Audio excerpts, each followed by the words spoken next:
The story begins with our main protagonist called Hiroshi receiving counseling about his future after high school. However, he isn't quite thrilled to address the topic yet. Meanwhile, his teacher gives him his full support and encourages him to take his time. Outside, he runs into Takafumi, who invites him to the gym, but he declines, saying that there's no point in training his body anymore. As he heads home cursing reality, he is met by Tanishiro and Miss Hina, who extort him as usual. He stops by the gaming shop to receive his pre-ordered game. When it's time to pay, he discovers he is short on cash, which means he accidentally gave Tanishiro more than usual. Because of this, he isn't able to purchase his desired game, so he wanders into another shop. He asks the receptionist for the game he wants, however she bursts out laughing because he requested for the 22nd part of the game, which was just released. She then discourages him by giving reasons why he shouldn't buy the game, so Hiroshi decides to leave. She stops him and reveals she has a game for him that would only cost 10,000 yen, so he buys it. After she hands it to him, he realizes it's not what he requested. He asks for his money back, but she manages to convince him the game is very realistic and so it's worth playing. After arriving home, he immediately logs into the game. He is regarded as a hero and tasked with defeating the demon lord by the goddess. He wakes up looking the same as in reality and observes that the game is indeed realistic, as he can feel touch. The first shock comes after he trips and discovers he can feel pain too. When a girl walks in, she looks so realistic, so Hiroshi taps on his menu to confirm that he's still in a game. Hiroshi asks for her name, so she reminds him she is Alicia, his childhood friend. Her brother arrives and offers him a sample of the apples they are to harvest. As he eats it, he discovers he can also taste food, and as they converse, he asks about the way to Flora Castle. However, his question is met with a sudden tense mood after they hear him talk about Flora Castle and leaving the city. As he moves to go out, Martin tackles him, screaming he won't let his best friend commit exurbance. In tears, Martin thinks he has amnesia, so he explains that their town called Ted is surrounded by a giant moat that protects them from monsters. He emphasizes that no one is allowed outside or inside except some special envoys. After the explanation, he still wishes to go out, so Martin prepares to beat him back to his senses. He thinks it's going to be like other games until he is punched in the face, making him bleed and lose his mind. Martin hits him again so that he lands on the floor. He gets flashbacks of his terrible real life, so he pushes Martin, who instantly falls to his death. Upon seeing this, Alicia loses her cool in the shock, so he runs away. She chases after him, but he manages to escape. At an alley, Riona, who sold the game to him, appears before him as a fairy. She informs him that she is his support, so she tries to check his title tag, but is shocked to find his title is Best Friend Killer. He explains to her that it was an accident, so he asks how to reset the game. However, she tells him there is no reset button. The game has no replay button, just like how real life is. In town, he already has a wanted poster and everyone is aware of his deeds. With Riona's guidance, he goes to get new clothes from a store. Although the seller recognizes Hiroshi, he assures him that he won't report him, and as a result he upped the price higher. Riona suggests he finds Ginji, another human who is also playing the game. As they search for Ginji in town, Alicia catches up to him. She confesses to still loving him, so she offers to send him to the afterlife quickly. She instantly springs on him with the knife, which was stuck in Martin's mouth, so Hiroshi runs for his life again. They end up in the mountain exhausted, where his title upgrades to running Best Friend Killer, fleet-footed homicide. In frustration, he tells Riona he wants to log out since he has school the next day. However, he is unable to find the menu, so she tells him this is because he is still engaged in combat. Just then, Alicia rushes in and manages to mildly cut him. He complains about how wrong it is for him to feel pain in a game, so Riona tells him that the pain settings have been reduced, even though it is unlike real life. Alicia moves to attack again, so Riona stops her by poking her eyes, and as Hiroshi runs to safety, he is automatically logged. At school, he informs Takafumi to how he was tricked into purchasing a crazy realistic game where you can feel pain. On hearing this, Takafumi remarks that it must indeed be a bad game. When Hiroshi arrives home, he logs back into the game only to pick up the pain from previously being cut in the hand. He checks for medicine, but it doesn't. Its healing properties aren't like normal games. As he begins to throw a tantrum, a man approaches wondering if he's an NPC, so Hiroshi surmises that he must be Ginji. He helps to apply the herb, adding that it would take some days for his wounds to start to heal. Ginji takes him to a casino where he offers him alcohol, insisting he drinks because it tastes like cola. As they begin conversing, Ginji suddenly starts talking to some people that only he can see. He tells Hiroshi he'll be able to see them after some time. It is then revealed that just like Hiroshi, Ginji also killed his best friend. He explains that it wasn't an accident. He actually used his judo skills to kill both his best friend and childhood friend. Genji explains that in the game, their stats are a measure of their real-life capabilities. Upon hearing this, Hiroshi thinks it would be impossible for him to clear the game, so Genji adds that someone who seemed just like a high school student already did. Genji then decides to help Hiroshi by ratting him out in public as he has to pass the interrogation hurdle to move on. The city guards arrive with a warrant for his arrest, so he tries to flee, but Genji stops him in his tracks with ease. He then collects money from the city guards since he cooperated with them. Hiroshi is then paraded in town where the civilians begin stoning him. He remembers the goddess calling him a hero, and he tells the chief to release him immediately, saying that he is actually a hero. However, the chief isn't moved, stating that he isn't the only one claiming to be a hero as of recent. After Hiroshi is locked in jail, he tries to log out, but the menu tells him he can't in the middle of an event. After several hours, he tries again, but it still shows the same message. As he tries to pee, he is frightened after seeing the ghost of Martin. He begins hunting him, saying he has to remember their childhood promise or else he'll keep barfing blood on him. Hiroshi begins screaming for help in terror. Shortly after, a redhead girl clocks in and releases him from his cell. As they walk, she introduces herself as Ms. Arisa and leads him into a room where she tells him to lie down and close his eyes. He begins thinking nasty. However, when he opens his eyes, he is thoroughly bound, and Ms. Arisa informs him she is about to assault him. She shows off a giant saw which she intends to use on him, so he starts screaming. Riona suddenly appears and urges him to endure the assault in order to clear his name. As she begins the process, he ends up wetting himself, scared and in pain. Before Ms. Arisa can continue her work, the chief comes and reveals the interrogation is over. At that moment, his title changes, revealing that wetting himself actually saved him. And as he is released, he immediately logs out, promising never to play again. In a memory, Hiroshi recalls the day of his district track event. He was the ace runner of his school. On his way to the toilet, he is approached by a sports writer who he recognizes as a former Olympic champion. At the end of the conversation, he tells Hiroshi to do his best, and as the racers take positions, he talks with his rival, who seems more competitive than usual. The race begins with him on a slow start. However, as he closes the gap, he trips and falls. He wets himself since he didn't eventually use the toilet. After he changes, his sister called Keed tries to cheer him up, but he ends up being hostile towards her. The man meets him again, and this time he tells him he has weak mental strength since he can't perform under pressure. In the present, Keed complains that Hiroshi screams at night when playing games and it distracts her from her studies. However, Hiroshi informs her that she doesn't have to worry anymore since he is quitting the game. She then begins insulting him and concluding that he is only quitting because he can't beat the game. Later, he goes to Riona's shop wanting to sell the terrible game, but she tells him he won't be able to sell it for any price. Instead, she asks him if he knows a person called Soakairo Kamui. She then plays a tape of the young successful man who states in an interview that the game helped shape his life. The man turns out to be Kamui, the only gamer who cleared the awful game. She then proceeds to show Hiroshi a walkthrough made by Kamui. When he opens the guide, the contents turns out to be full of insults and videos of him cursing the readers. In the guide, he instructs Hiroshi on exercise routines and concerning his killer childhood friend. He tells him the trick is to find a way to reach her without fighting. After closing the guide, Riona tells him she would marry the next person to clear the game.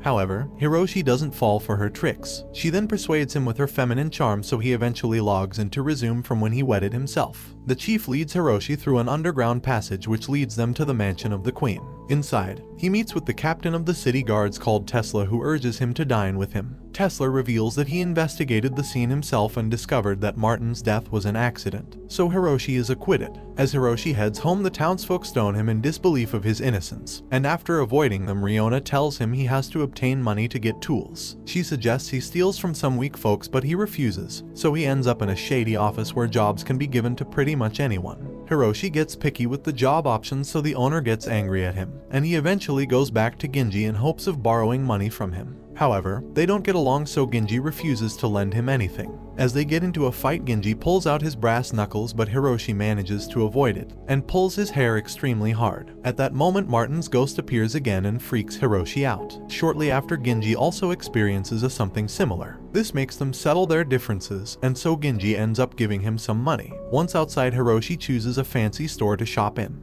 The attendant introduces herself as Melissa, and Hiroshi orders 2 smoke bombs which are sold for 20 geld apiece. However, Melissa decides to sell it to him for a total of 50 geld after noticing his situation. She also forces him to pay an extra fee for choosing to shop there. Hiroshi goes back home to retrieve his sword, but once inside, Alicia is waiting to ambush him. He quickly uses the smoke bomb, but nothing happens because he didn't ignite the fuse. Taking advantage of the opportunity, Alicia attacks but is suddenly blocked by someone who is revealed to be Ms. Arisa. Despite Ms. Arisa's presence, Alicia still attacks Hiroshi. As the two girls begin fighting, Alicia reveals herself to be quite powerful with a lot of extra knives. She manages to knock the knives off her hands, but Alicia strikes her with her feet and renders her unconscious with a powerful kick. Remembering the advice of Kamui, Hiroshi doesn't run anymore. As she attacks, he touches her on the chest, hoping for her to be embarrassed, but instead she kicks him in disgust. Martin appears as his sister tries to send Hiroshi to meet him in the afterlife, so Hiroshi thinks quickly and confesses to loving her. This stops her in the nick of time, so she appears confused and disoriented.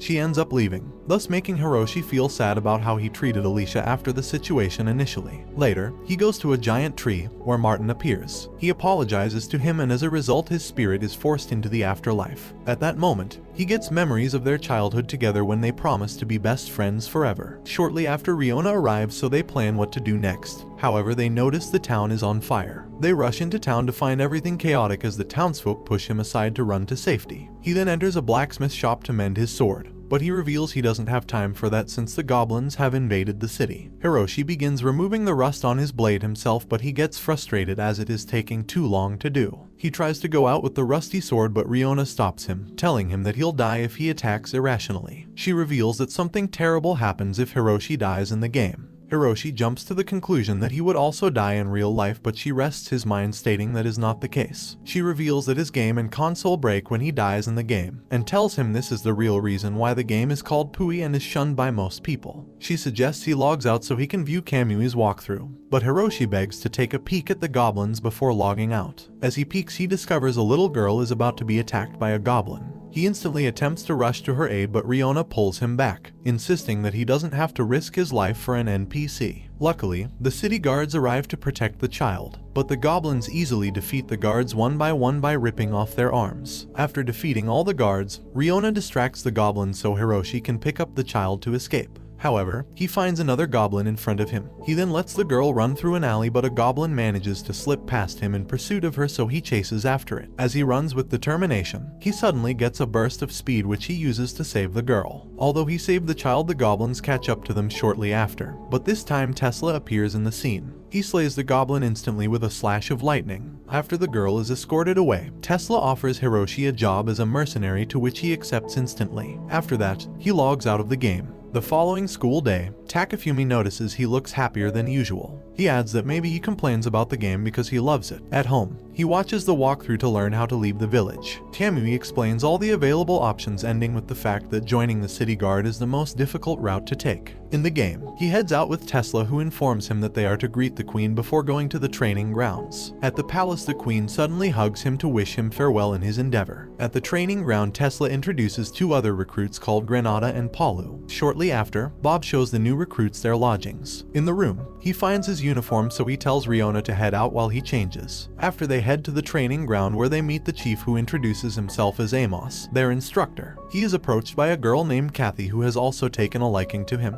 He begins his training with Amos, but apparently he is too amateurish in his attacks. He is defeated easily, so everyone remarks on how weak he is. However, Granada easily defeats Amos, so he ends the training session. After that, everyone avoids him since he is incredibly weak. The next day, he arrives late for training. He begs Amos to tutor him, but he has already lost hope in his abilities, telling him that he has no talent and that there's nothing 5 days of training can do for him. Later, Kathy offers to help him out, so he manages to get through the second day. On the third day, he is paired with Granada for a mock battle, but is easily defeated as expected. They tell him to quit or he has to start paying them for letting him stay. Later, he goes to the counselor's offices as Riona suggested, where he complains that he is being extorted and made fun of. However, the counselor also recommends he quits. As he leaves, he meets with Kathy, who tells him that the counselor is actually a doctor who only treats injuries and illnesses. She suggests he turns to God in prayers if he has a problem. So, Hiroshi heads to the church thinking it is a quest in the game. Here he meets a nun who douses him in water as a form of cleansing, but ends up catching a cold as a result. On the fourth day, he still gets beaten. They try to extort him again, but he doesn't give them any money, so Palu challenges him to a duel. They begin, and just after a short while Hiroshi is being beaten mercilessly. Kathy calls on Amos to intervene, but he dismisses everything as part of training. Since Hiroshi and Kathy are friends, the group tries to bully her also, so she denies knowing him right in front of him. On the last day, there's a commotion in the morning because Granada can't find his boot. He is later told it has been found in stinky water, so he gets emotional since his grandmother made it for him. Some moments later, his sword goes missing too, so his fellow soldiers begin laughing at him. Everyone helps him look for it, but it is nowhere to be seen. However, he later finds the sword in a pile of poop. He attacks Hiroshi, accusing him of being the perpetrator, but the others take his side. Again, there's another commotion, and the nurse explains her underwear has gone missing. However, they manage to quickly find it sticking out of Granada's bag. She laments how her privacy has been invaded, so the other soldiers pick on Granada for being a bad boy. They call him a goblin-faced perv, and even Palu disowns him. Later, Amos announces that Granada has decided to quit being a guard, but just then Tesla arrives holding a letter stating the person who stole Granada's sword was Amos, and the letter was written by Palu. Tesla then asks about Amos's conduct as an instructor, so Kathy reveals that they were bullying Hiroshi while he did nothing. Tesla relieves Amos of his duties, and so Kathy and the rest of the group apologize to Hiroshi. That night, Riona reveals she was the one behind everything that happened. In addition, she also reveals that she once met Kamui in the game 10 years ago. He was so majestic that she asked him out. However, he declines, saying he isn't into women with saggy eyes, so she swore to have her revenge by getting someone else to clear the game. He logs out only to find Keat in his room. She looks worried, but she lies that she wouldn't want him dying in a game since it will shame the family. The next time he logs in, two new fighters called Mizurisa and Alicia join the guard. Tesla assigns Hiroshi to patrol the Eastern District, but that's where Genji hangs out. He also orders him to take Mizurisa and Alicia along with him. They then move out to patrol as instructed, but Hiroshi is very wary of Alicia. As they walk, they encounter a thief who brushes Hiroshi aside, but he is taken down instantly by Alicia, who severs his hands. Afterwards, they question the thief, who confesses to being lured into stealing. They track the boss to the casino. Here they meet many rascals with whom they engage in combat. Hiroshi tries to free the hostage, but it turns out Genji is the boss of the group. He takes Hiroshi hostage and begins strangling him. However, he manages to free himself and tells the others to let him handle Genji. But before they begin their battle, Alicia punches him in the stomach, saying they needed to end the farce. Afterwards, they rounded up Genji and his gang and sent them to prison. The alert for a goblin invasion is sounded. However, Hiroshi has a running stomach, so he quickly goes to use the toilet. Inside, he finds a goblin peeking at him. He freaks out but is saved in time by Mizurisa, who also confesses to spying. He heads out with Riona to meet with Tesla and the guards who are about to engage the goblins. They begin the battle with the guards easily becoming goblin fodder, so only Tesla manages to hold his own against them until Mizurisa arrives, and behind her is Alicia. She dices the goblins like garlic easily, and as the battle continues, Kathy comes with a report that a powerful goblin has breached the gate and is approaching the queen's mansion. Arriving at the scene, Hiroshi finds a giant one-eyed goblin wreaking havoc. Tesla engages the goblin himself while he watches in fear. Just then, Mizurisa and Alicia arrive at the scene. Mizurisa tries to join Tesla, but she is kicked in the stomach and rendered unconscious. Upon seeing this, Alicia rushes in and the three-way fight becomes even more tense and fast-paced. Some soldiers bring in a cage of captured goblins, which makes the one-eyed goblin lose his cool, and so Tesla slashes it. However, Hiroshi is worried about Kamui's warning, so he tells Tesla not to finish the goblin off yet. Hiroshi then reveals that Tesla is scheming something. However, he quickly kills the goblin, and so the queen comes out of her mansion. She reveals that they use the goblins to instill fear in the citizens and also keep other nations off their kingdom. Tesla then kills the remaining guards, stating he also has to kill Hiroshi since he has learned of their secret. Tesla prepares to attack with a more advanced move, but when he does, Alicia runs into his blade. Hiroshi holds her in despair, but she dies with a smile on her face shortly after. As Tesla prepares to attack again, Hiroshi manages to parry his blade, and he does it a second time surprisingly, remembering the words of Kamui, who revealed to him the only trick to the game and in the real world is the overwhelming determination not to give up. He finally unlocks his power, which he uses to fight on, even footing with Tesla. Eventually, he gets an opening to stab him, but his sword snaps in two. As Tesla tries to finish him off, he gets a vision of Martin, who offers to help him in his battle. Tesla's sword then breaks and his sword turns into a magical blade. On seeing this development, Tesla charges for his ultimate lightning attack. Although Hiroshi is prepared, the queen comes from behind and weakens his knee, and so he is logged out because he lost. On the phone, he tells Riona his console also got fried, but she offers to let him rent hers. But just then, new content displays on the walkthrough. Kamui reveals there's a way for him to continue the game an hour before he dies, so he becomes motivated. Afterwards, he starts training his body by running. At school, Takafumi tells him that he has changed a lot, and at that moment, the bullies try to extort him again, but just then he recalls Tesla stabbing him. So he screams out, shouting he would kill him. This freaks the bullies out, so they finally leave him alone. After school, Riona meets up with him to hand him the new console, and so he goes back home to continue his Pui game. And this brings the anime to an end. Don't forget to like and subscribe if you enjoyed, and turn on the notification bell so you never miss out on another video. Until next time, take care.